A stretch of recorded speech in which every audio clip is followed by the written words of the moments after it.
Halos 2,000 manonood ang dumagisa sa Sponsors Night kagabi ng pinakaabangang advocacy film, ang Isang Araw Ikatlong Yugto, mula sa panulat at direksyon ni Mr. Public Service Kuya Daniel Razon. Halos iisa ang naging reaksyon ng mga ito matapos mapanood ang pelikula. Mayroon itong kakaibang konsepto na talaga namang kapupulutan ng aral. Kailangan mo magpakababa. Hindi mo kailangan maging mayaman.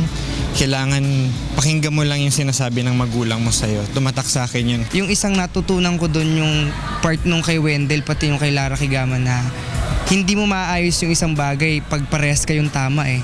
Minsan kailangan kunin mo yung pagkakamali para magkasundo kayo tapos mas malaman nyo kung ano yung tama. Palaging may takot sa Diyos. Kahit sa pulubi dapat merong awa. Mismo nga mga artista namang kasama sa ikatlong bahagi ng Isang Araw the Movie ay humanga rin ang mapanood ang kabuuan ng pelikula. Ayon sa kanila, naipabot nito sa mga manonood ang kabutihan at pagmamahal sa Diyos sa buhay ng isang tao. Hindi kasi lahat ng pelikula yun ang foresight o yun ang binibigay eh. Normally, ang lesson ng pelikula is human nature.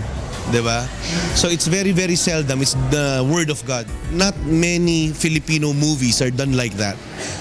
So it's a good thing na may katulad nila Kuya Daniel, yung team niya, na nag-iisip ng ganung klaseng forte.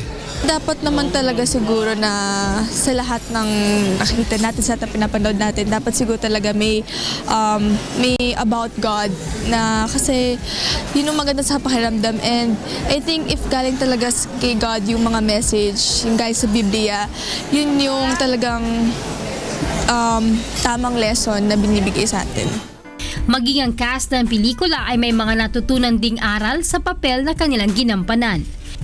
Kailangan talaga yung hindi lang nanay, pati yung tatay, kailangan pareho. At saka yung respeto pa rin sa mga magulang dapat nandun pa rin. Tumatak din sa akin na dapat siguro talagang mas tumulong ako sa mga nangangailangan. Yung simplest na eksena, nabibigyan ng aral, nabibigyan ng moral values.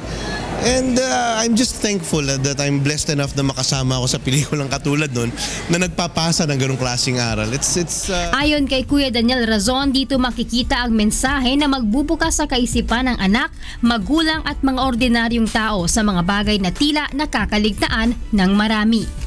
Kasi ang tao, pagka meron kang takot sa Diyos, may kinikilala kang Diyos, at kinikilala mo yung Diyos na makapangyarihan sa lahat, alam mo na nakikita ka niya kahit nasaan ka nandun, at siya ang nakakaalam ng puso at isip mo. So ito isang bagay na dapat gagawin mo yung tama, may nakakakita man sa'yo o wala, dahil He's always watching. So Grace Casin, UNTV News and Rescue, Pasay City.